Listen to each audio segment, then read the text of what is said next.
everybody, happy Just G Tuesday. It's me, Gianna. I cut my hair. It's short now, it's darker. We're going for like a fall vibe. What do you guys think? I like have days where I'm like into it and days where I'm not into it, so like let me know. Let me know. I know we all love the long hair, but like we gotta just like change things up every once in a while.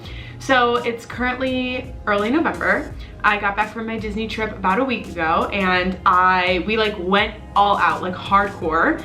We did Disney like to the max. We stayed at an Airbnb, so we didn't stay in the bubble because it was the 50th anniversary and hotels were extremely expensive. So we stayed at this Airbnb that we've stayed at before and I really liked it. It's like 15 minutes away from property. There's 2 bedrooms, there's an upstairs and downstairs. It's really like a townhouse, but it was really nice. I can like link it if you guys wanna see it. It's pretty cheap and there's a hot tub, so that's nice. But the cons of staying off property is that you do have to rent a car if you like want things to be cheaper because Ubers are so expensive right now. So we did get a car, but we did every park. We did the Boo Bash, we did Halloween Horror Nights at Universal, we did Islands of Adventure one day. We like really went for it and it was like an exhausting trip. We went hardcore. I did get to ride Remy's Ratatouille Adventure. It was legit such a dream. Here's some footage of me getting in the rat for the first time. Oh my gosh, I'm so excited. Gee, It's all happening. put on your shades. I'm in Remy ride. I'm in a Remy mobile.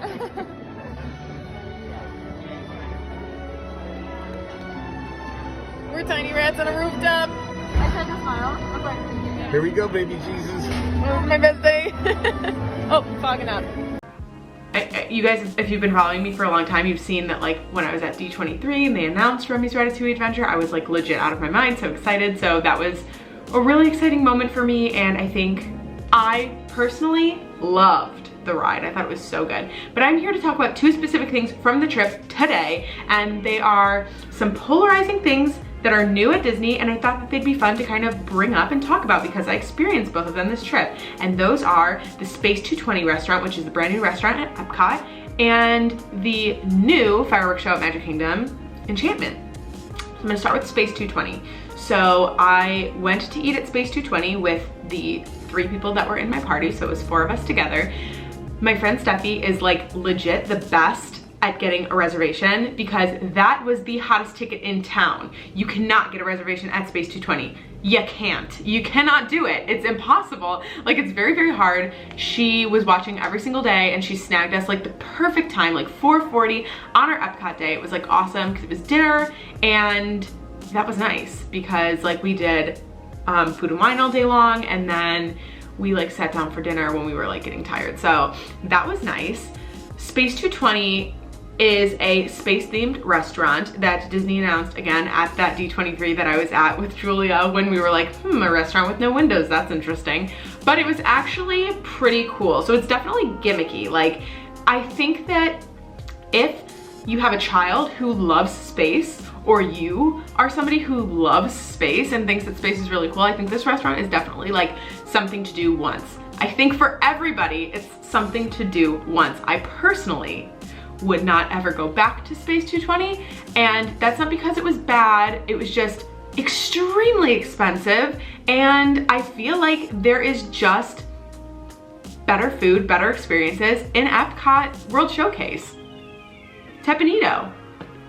There are many experiences that you can have at Epcot. I'm making a TikTok of my experience at Space 220, like literally walking through and everything we ate. So I'm gonna link that down below. You can watch the TikTok so you can see like videos of all the food we ate, and we got every mocktail on the menu. So I'm gonna tell you about those right now. The gimmick about Space 220 is that like you are going into space. So it's right by Mission Space and you go into the restaurant, you go up in a space elevator that's taking you out of Epcot and into space, which is very cool, like super innovative. Disney's great at making things like that you've never done before.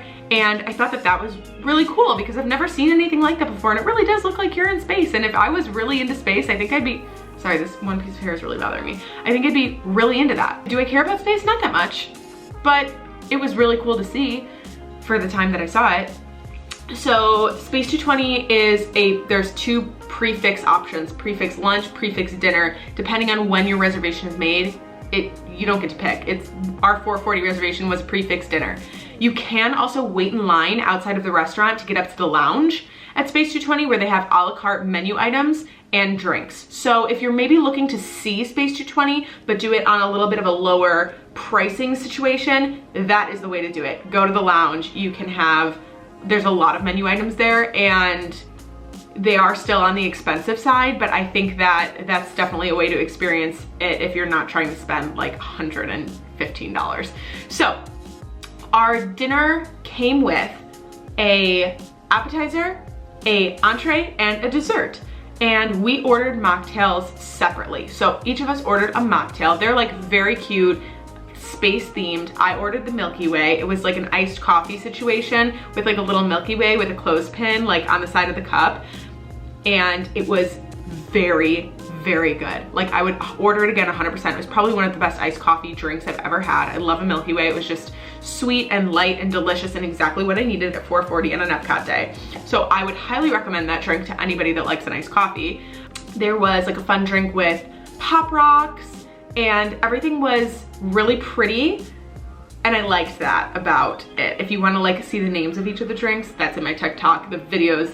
And I don't want to be like, go watch my TikTok, but the way I filmed the videos are all this way. So if I put it in a YouTube video, it's gonna look ugly. With your mocktail comes a little pack of playing cards, which I love. Oh, sorry, not playing cards, collectible cards. They're like Pokemon cards, but for space. And they have like different like restaurant things on, like Space 220 restaurant things on the card. So the guy comes over and he's like, hey, all of you get a packet of cards. They're collectible. And there is a very, very extremely rare white card and there's only 2,000. And so if you get one, great job. You got the rarest card that there is. So Matt, one of our friends that was with us, opened it and he got the white card, which was pretty cool. That was pretty exciting. That was fun because like you like to be like special and get like the rare thing. That's like really cool. So that was fun. So if you're going there, get a mocktail, get the little cards. I thought that was like a cute little thing. So we all started with an appetizer and we each got something different and tried each other's. I got the calamari because hello, Italian woman, I'm getting the calamari. If we're anywhere, I'm getting the calamari, duh. I thought the calamari was delicious. I personally think I had the best appetizer. Tori got the cauliflower, like the buffalo cauliflower, and it had freeze-dried blue cheese on top. It was really, really, really good. If I was going to go again, I would get either the calamari or the cauliflower. For sure, 100%. Both of those were very, very good. Matt got the burrata, which was great, but it's burrata. You could get burrata anywhere. It was very good. It had artichokes, it had arugula, it had like a little sauce. Very good. Steffi got the tuna tartare, which I was like, it was okay. Like, I'm not like a big tartare person anyway, so maybe not. But I heard also, I read on Disney Food Blog that their salads there are incredible. And the people at the table next to us got a Caesar salad and it looked really, really good. But I didn't want to get a Caesar salad for $100. You know what I mean? So I was trying to like go like high end. So that's why I got the calamari and I was very happy with it. So for the entree, there were like a few fish options. There was a vegan pasta option, like a vegan bolognese situation. But again, I'm not getting vegetables for $100. Steffi got the salmon and it came on like a plate with a thing over it and smoke, and there was like a bubble, and she said the whole plate tasted like the smoky bubble. It was all very like smoky, which like she wasn't all that into. Tori got the chicken, which had a bone. He doesn't like a bone in the chicken, so like he wasn't super into that, but he liked like the meal overall. Okay, I got my phone so I could tell you exactly what I had. It was the Florida red snapper. It was San Marzano tomato broth, fingerling potatoes, broccolini, and Sicilian tapenade. It was good. It was like really good. The fish in the middle was like a little pink for my taste, but like I thought that the tomato sauce and the little potatoes and the broccolini were really good. Like for a Disney meal, I thought it was very delicious. I split mine in half with Steffi's salmon, and I thought hers was okay. Like I've had better salmon at Disney, I feel. And so I thought overall, so far in the meal, it's okay. And then dessert happened. So for dessert, I got the sticky toffee pudding, which if you've seen my cruise line vlogs before, I love sticky toffee pudding. They have it on the ships. And it was very good. It was really delicious. Again, I'm not a dessert person. I don't have like a super big sweet tooth. I'm a savory girl. Give me a pizza before you give me an ice cream type deal.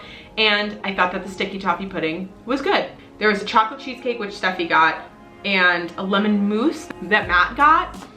And all of the desserts I thought were good. The presentation was very cute. They were all like spacey themed, and they had like little like, the lemon mousse looked like Saturn. It had like a white chocolate ring on it. Very cute. So it comes time to pay. So again, we each did the prefix meal, which is the only option when you're sitting down at Space 220. The only option is the prefix meal. And we each got a mocktail.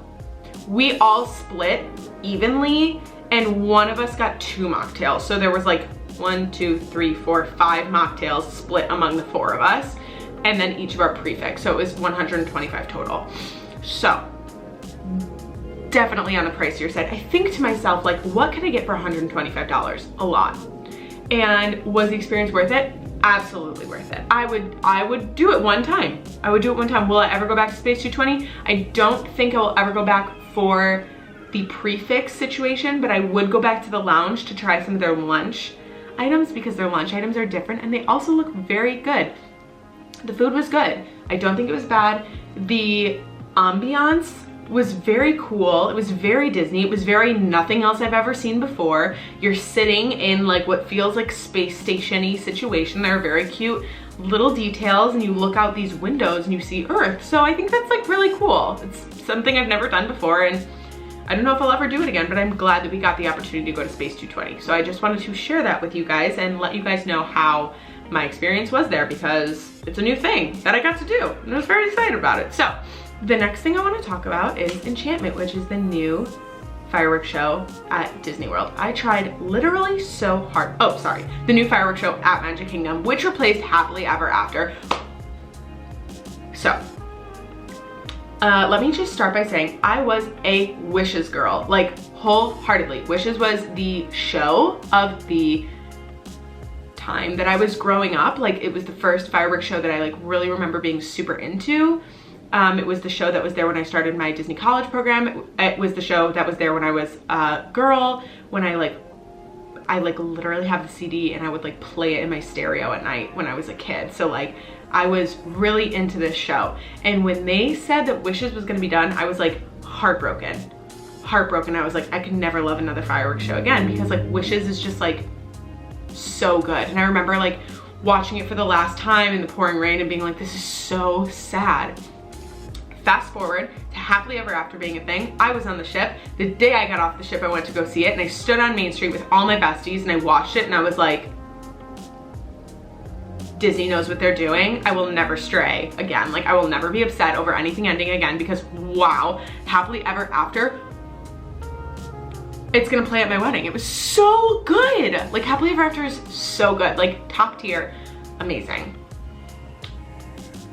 That being said, I had high hopes for Enchantment. Not even that I had high hopes. I was just coming in with open heart, open mind. I was ready for whatever was coming my way. I was ready. And I do follow like a lot of people on Twitter, a lot of people on social media that are in the Disney sphere, who instantly the night it opened were like, worst show ever, I hate it. It's so bad. And I was like, okay, everybody hated Happily Ever After in the beginning because it wasn't Wishes. Now everybody hates Enchantment because it's not Happily Ever After. I didn't want to spoil it for myself, and I didn't want to listen to anything that like I hadn't already seen. But I will say, it wasn't my favorite fireworks show. One gal's opinion. I didn't have feelings like I did during Happily Ever After, where they're like, Tinkerbell, Tinkerbell, Tinkerbell flies at the castle, everybody's like, ah, crying. Didn't have that moment. I wanted to have that moment really badly, and I think maybe like having that like internal like want maybe messed it up for me. There was a moment where I was like, oh, that was like so nice, but for me, I think I need to see it again. It didn't really hit the mark for me personally. Have you guys seen it? What do you think? Did see Harmonious at Epcot. Blew me out of the water. I thought it was really, really cool. I thought it was really cool, really fun, really different. Those barges are ugly, but like, they gave us a good show. So my camera's about to die. That's what I have to say about that. Thank you guys so much for watching. I'm gonna have Disney content up soon. A lot of things are happening. Christmas time at Disney's coming soon, and you know I'm gonna be there. So Thank you guys for watching. I appreciate you sticking around, and I will see you next Tuesday. Bye!